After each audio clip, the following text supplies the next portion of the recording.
Matawagan ko kung makamit na akong katanungan ng justisya sa akong anak. Kasi kamangan lang mo niya. Nga, gikuhan niyang kinabuhi sa akong anak. Pamutan ko ito kaayon. Gusto ko patabang. Ako di magkukuhan. Malay mo. Or naging Christian na ito nga.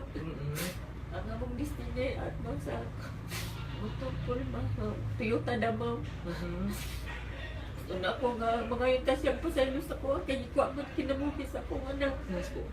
Bisan din ako siya pa preso, malay mo kung ang Ginoo magbuot na ko sa Ginoo. Hindi ko magdumot siya ang Ginoo, may bahala sa iya. Mga yung tamo. Kuwan po niya, tabang. Kaya ako wala na ito papa. Ako na, ning nabuhi, balot ning nurse ko sa Bugakma.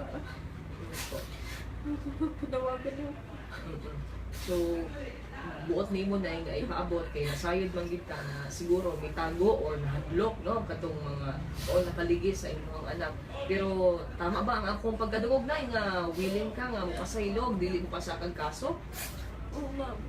Basta lang mga yung pasaylo siya sa kuha ba? Oo. Kaya niya, tagkasan na ako.